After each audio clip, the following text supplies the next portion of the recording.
no, sa matag usangan na adinhi, may gabi sa pamilya ni Jessie, iyang mga igsuon, mga pag-umangkon, mga silingan, mga amiga nga na adinhi karon. So, unang-una, magpasalamat po mi sa Ginoo nga nakaabot mi diring dapita, kanang nag-hide and seek pa mi kay ahawan dapita ni ilahang lugar, no? So, nawala pag mi dito dapit katong na ay portion nga na ay welcome to Santo Antonio. Antonio. So dito man niliko sa Pikas and to find out nga dili man ito mao amuruta. So bata po mi dinhi. But praise the Lord kay nakaabot gid mi nga safe, no? Dinhi sa inyo ang dapit. And this is really our first time. Tanan bata first time? Mga kauban. Oh, first time. First time na mga naadin. So salamat kaayo sa family nga Enriquez for welcoming us, no, diri sa inyo ang panimalay. So taon-taon na po nako nailhan si Jessie and personally nalipay gid ko sa iyang kinabuhi. No, nalipay ko sa iyang kinabuhi. Na ako'y anak nga lalaki, 7 years old na siya karon. Sa una, gamay pa siya, pag-ato sa simbahan, muduol na si Jessie sa iya, hatunulan siya og kwarta, 20 pesos, nga na kay medyo, kung anong gulod akong anak, kanang medyo tsabihon siya. And, anak si Jessie, muhatag siya, kung ma-bless ko ba kay, despite sa iya nga sitwasyon nga ingon ana, she is able paghihapon nga makashare sa panalangin nga naa sa iya. And to think, ang amo ang church, kung nasa mi nakapwesto karon sa Valencia, naa pa mi sa 3rd floor. And every Sunday, ginakuha na siya nilang Kuya Elmer dito sa ilahang balay sa may hagkol. And musaka gina siya. No? Musaka gina siya sa taas para nga musimba o mudayeg sa Ginoo. And it's really a reminder for us nga mga kompleto pa bitaw, nga kanang himsog pa, sa among nga part ba nga, usay marin ay kapuya oy kay pag abot na sa 3rd floor hangak na magid kayo mga igsoon no kay imagine ko na 3rd floor niya wala may escalator. Tingil gyud saka. But si Jessie, makita na mo ang iyang paglahutay gyud. Until such time nga nakakuan ko Ate Jen, taon-taon na kung wala kita kang Jessie, naunsa siya sa nitabo niya kay every Sunday makitaan maginako siya.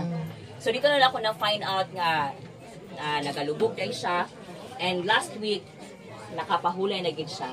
So it's ang kamatayon ni Jessie is a reminder sa matag usa sa ato ang ato ang kinabuhi diri sa kalibutan temporaryo ra gyud mga igsoon.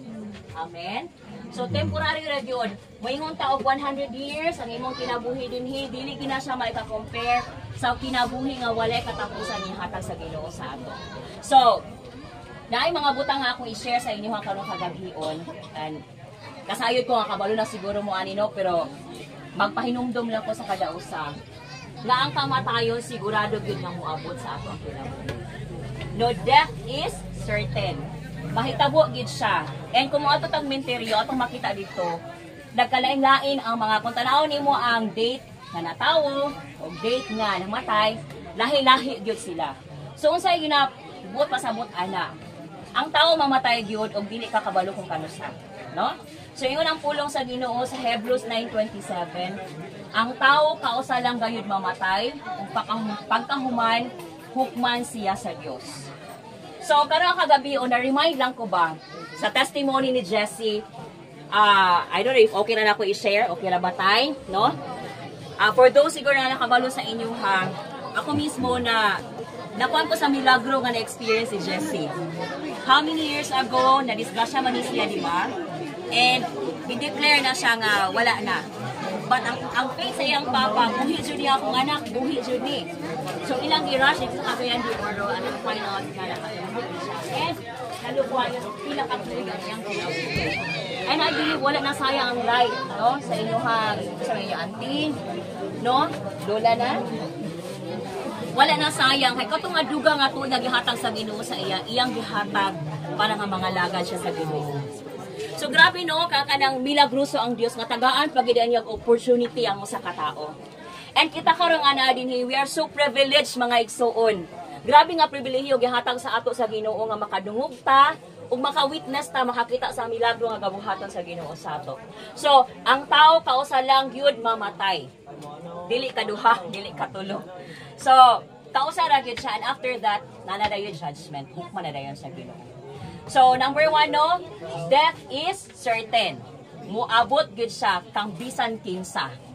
Maskin pag unsa ka dato, unsa ka kwartahan ang tawo, pwede niya i-prolong, pwede niya lugwayan ang iyang kinabuhi, pero dili gid makaingon nga palito na ko ang life of forever ko magkinabuhi ani nga kalibutan. No?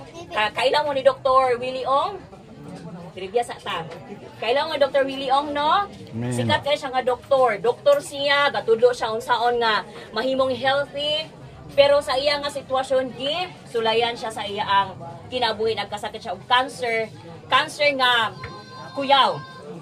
Cancer nga talang saray makasurvive. Pero tungod kay nag-ato siya sa laing nasod, natambalan siya. Naayo siya. Pero it doesn't guarantee nga lifetime ma-enjoy niya nga life. Nagahapoy end ang kinabuhi. No? So, Ecclesiastes 3:2. May panahon sa pagkatao, may panahon sa pagkamatay. Agree magita ni mga igsoon, no? Amen. Napoy panahon nga naipakatawo, napoy panahon nga mamatay.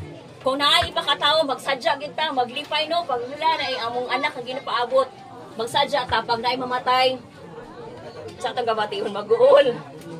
No, mag-uol.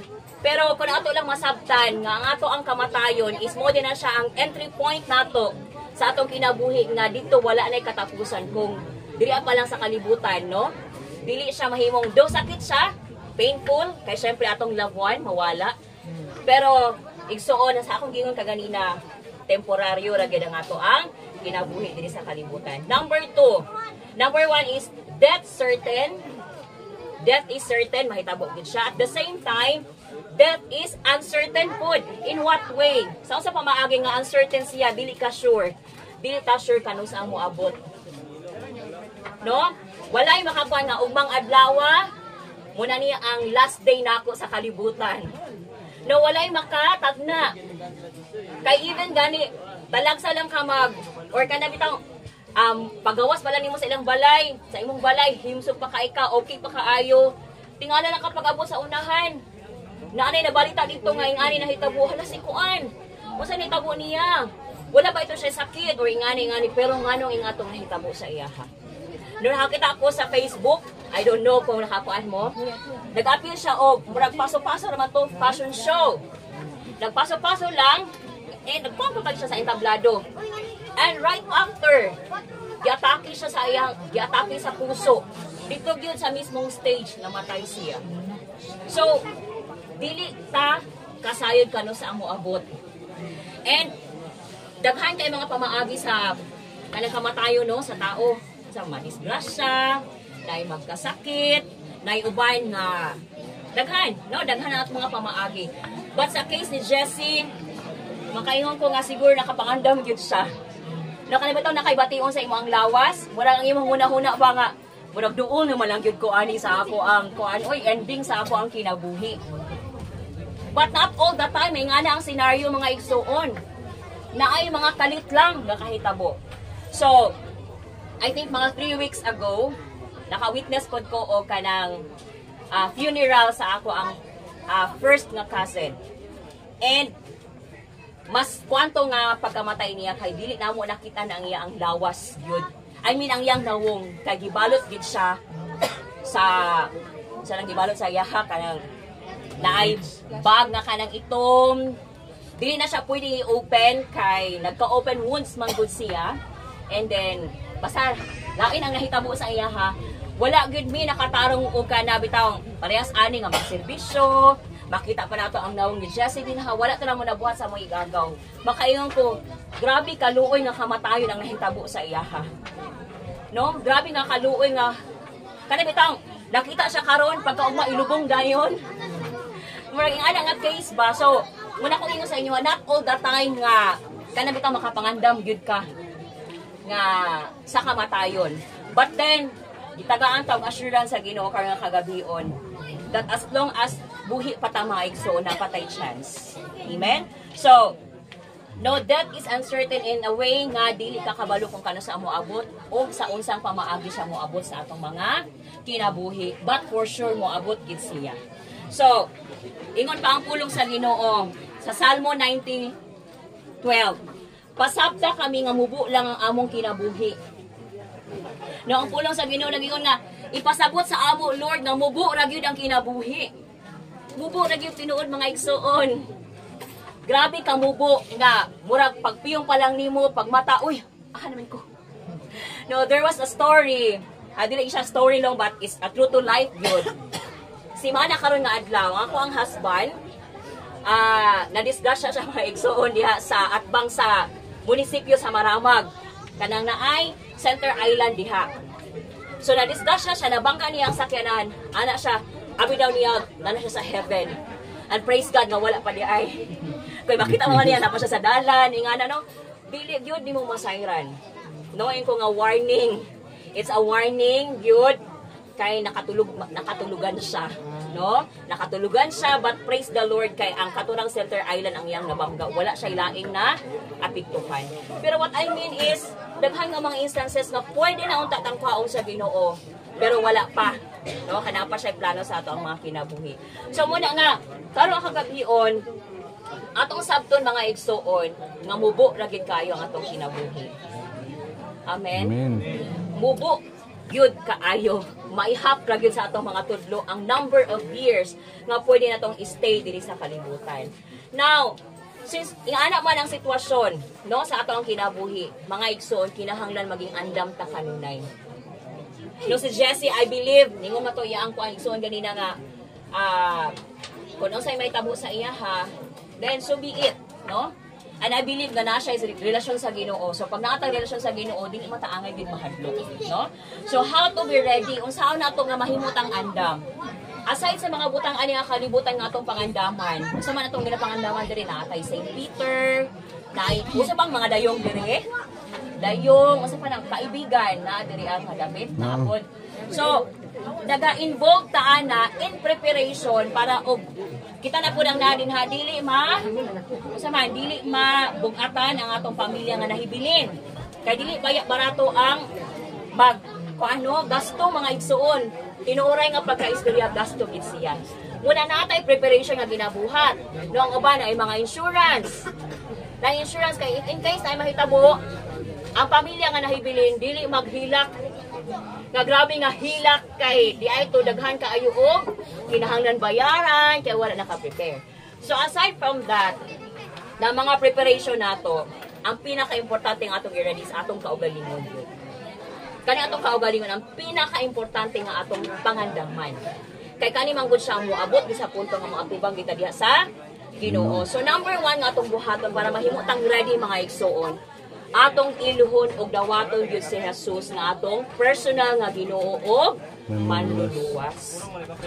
Regardless og unsa imong relihiyon, bisan unsa imong relihiyon, but be sure, siguraduha igsuon nga ikaw na ay relasyon, nakaila ka o gidawat nimo si Kristo Jesus na imong personal nga Ginoo og manluluwas. Muna pinakauna nga nimo. Ang ikaduha, atong itugyan ang atong kinabuhi diha sa Ginoo. Kay nga naman, apart from the Lord, kung wala ang pagpamuhat sa Ginoo sa atong kinabuhi, wala gitay mahimo. Nga even gani ang kusog, ang kaalam nga ato ang ginagamit matag adlaw dili ato logikan sa Ginoo. So atong itugyan ang atong kinabuhi diha kay number 3, magkinabuhi kita nga naay Kristo sa ato ang kinabuhi. Ang atong paglawig ani nga kalibutan mga igsoon, kabalo ko nga dili sayon.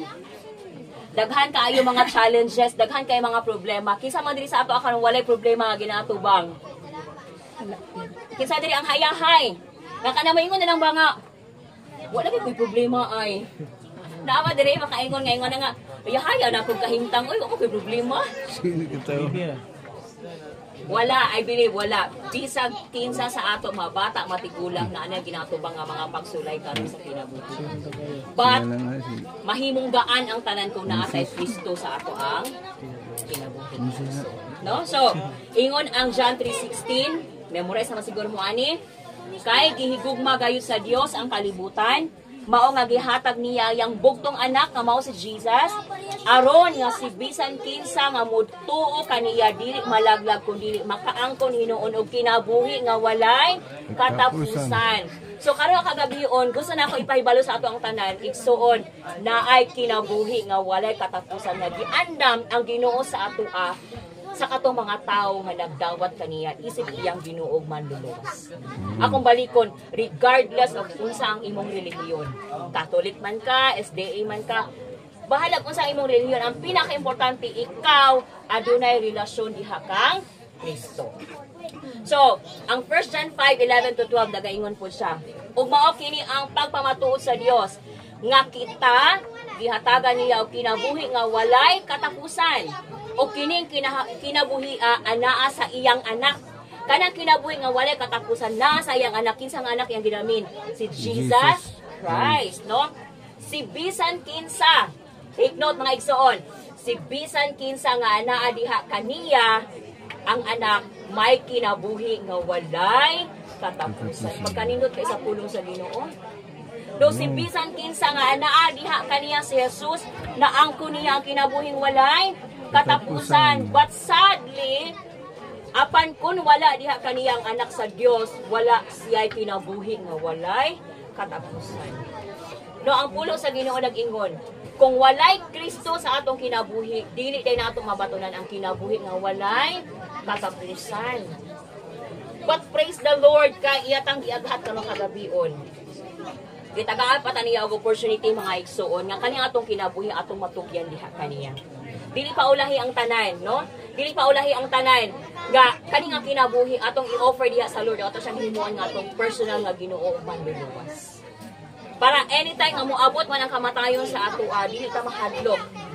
Kabalo gyud ta nga kuhaan man ko sa Ginoo karon, kabalo gyud ko nga makauban ko dito sa langit.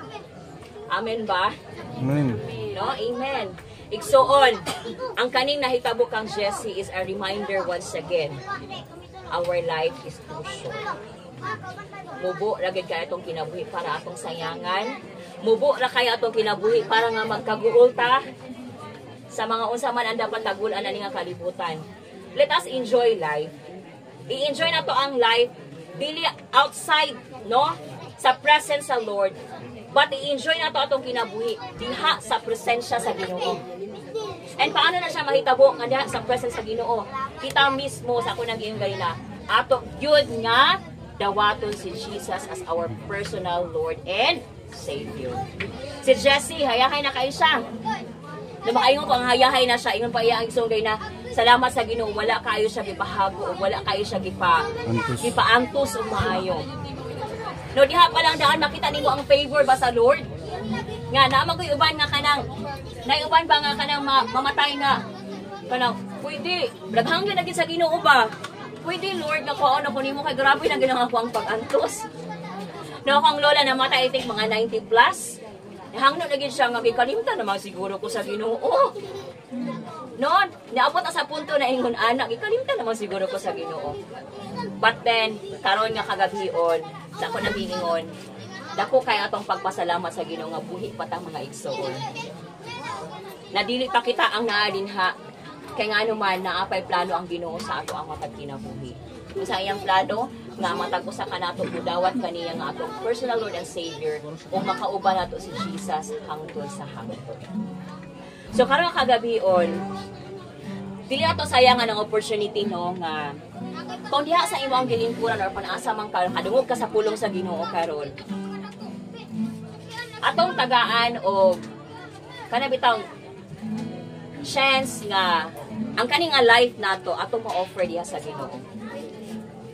Ikaw ra man ginakabalo igsoon unsay estado sa imong relasyon diha kang Kristo. But tonight, since gibuhi pa man ta sa Lord, atong itugyan natong kinabuhi sa iya. Natong itugyan natong kinabuhi. Makipagrelasyon ta sa iya. Ato siyang dawaton nga atong personal nga Ginoo manluluwas. Ato siyang ipapuyo sa atong kasing-kasing. Kung atong iampon nga tabangan ta niya nga sa matag adlaw nato nga pagkinabuhi ani nga kalibutan. Magsunod ka sa iya nga kabubuton. So, akong ihangyo no ang matag susa nga karon kagabion even in silence or kung gusto gid nimo no nga ibunga sa imo ang baba. Let us take this opportunity nga ato ang ipapuyo si Kristo sa ato ang matag kasing-kasing. Siguro maingon ka na naman ko'y Kristo. Salamat sa Ginoo. Na ko'y Kristo pero medyo hindi man maayo akong relasyon karon kay ngani akong gibuhat ring ana. Igsoon the fact that you are still alive, the fact nga buhi pa ka na ay chance sa gihatag ang Ginoo sa imo. So pwede ninyo i-close ang inyong mga mata and mo follow lang mo ani nga mga prayers. Amahan na mo nga langit nun. Amahan na mo nga langit nun. Daghan kayong salamat. Daghan kayong salamat. Sa imo ang pulong. Sa imong pulong. Salamat o Dios. Salamat o Dios. Sa kahigayunan. Sa kahigayunan. Nga kami. Makaduol pa diha. Makaduol pa diha. Kanimo. Among giangkon. Nga kami nakasala. O nakabsan sa imong himaya. Karon nga kagabhion. Akong ablihan. Ang akong kasing-kasing. Dawaton ko ikaw. Nga akong Ginoo. Ug manluluwas. Salamat o Dios. Sa pagpasaylo. Sa akong mga sala. Salamat. Ang akong pangalan. May sulat sa libro sa kinabuhi. O Dios, tabangi ako. Nga magalakaw. Ani nga kalibutan. Ngauban. Ang imong giya. O ang imong kabubuton. Sa pangalan ni Jesus. Amen. Ako na lang mag-ampo. Labing gamahanan na mga Dios, daghan kaayong salamat. Unang-una among gipasalamatan Lord ang imo ang dako kaayo nga gugma sa matag usa ka namo. And si Jessie usa ka living nga testimony Lord. Kung unsa ka kamaayo nga Dios, unsa ka kamilagroso nga Dios o God sa iyang kinabuhi. Ang kami Lord nga naka-witness among mga pag-ampo pud Ginoo nga matagamtaman ug masinati pud namo Lord God ang imong pagmilagro sa among mga kinabuhi Ginoo. Lord, ako nagaampo sa tanan nga naakaron diri. Sa tanan nga nakadungog sa imo ang pulong. Padayon ka o Dios nga manglihok sa ilang mga kasing-kasing silang tibuok nga kinabuhi. Lord, naman sila mga daladala nga mga problema. Apan salamat nga ikaw nga among Dios nga gamhanan. Able gyud ka nga motabang kanamo Ginoo. Lord, salamat nga ang pulong nga na-share karon kagabhion dili mahimong tawang o God, but Lord, adunay kahimuan sa matag usa ka mga kinabuhi nga naa dinhi. Lord, padayon nga ipasinati kanamo ang imong provision, ang imong pag-provide sa among mga panginahanglanon Ginoo. Ug salamat Lord nga ang imong presensya, ang imong proteksyon masinati sa matag usa. Even o God sa Enriquez na family. Lord, salamat kaayo sa ilang matag kinabuhi. Salamat Lord nga ilang giplaster si Jessie. Salamat Lord nga sa pila ka tuig nila siya giatimani na si Jessie oh God. And Lord ako mga pag-ampo nga ikaw padayon mag-reward kanila sa mga effort, mga sacrifices nga ilang gibuhat para sa ilang igsuon Ginoo. Ug even sa mga loved ones si Jessie Lord nga nakahatag pud o tabang ngadto sa iyaha. Lord ako mga pag-ampo nga padayon nimo i-supply ang ilang mga panginahanglanon bisan pa sa panahon nga ilubong na siya. Lord, salamat nga naagid ang imong kalinaw. Salamat Lord nga padayon ang imong provision mag-overflow ani nga family. And we pray oh God for peace ani nga pamilya in the name of Jesus. We pray oh God nga i-strengthen nimo sila. I know nga dili sayon ang mawad-an og members sa family. Apan salamat ikaw ang maga-comfort kanila oh God. Salamat pud Lord. Wala nimo gi palisod-lisod pa si Jessie oh God. Gitagaan nimo siya kapahulayan. And even sa iyang papa, I speak for strength oh God be upon him. Lord, salamat kay ligunon pa nimo si tatay. Salamat Lord nga ang imong grasya ang imong gugma padayon niya nga masinati. Even oh God ang mata ko sa dinhi, mga igsuon, pagumangkon, mga apo, tanan oh God nga adunay relationship oh God kang Jessie. Ako nagaampo sa imong kusog. Ako nagaampo oh God sa imo ang padayon nga paglig-on ngadto kanila.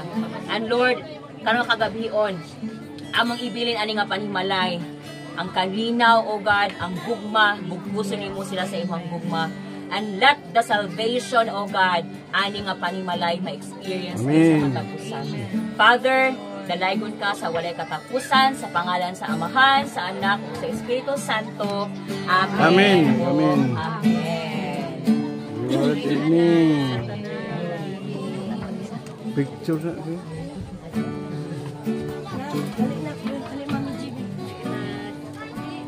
Picture sa man kita na.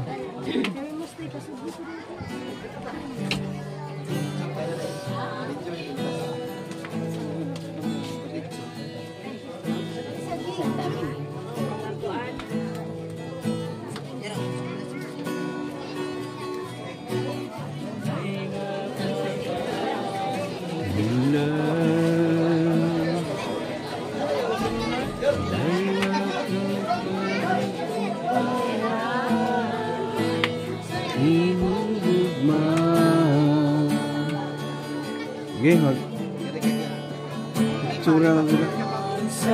Doon, atuan ko. Ang langit gugma mo para sa tanan. Luhod ako sa tiilan mo, aron pagsimba kanimo Dios. Unsa man kalayo ang langit, gugma mo para sa tanan. Ikaw akong Diyos, ikaw ang puso o kalipay ko. Ay, thank you. Gabi sa tanan. Wala pa rin ba ng GC dito?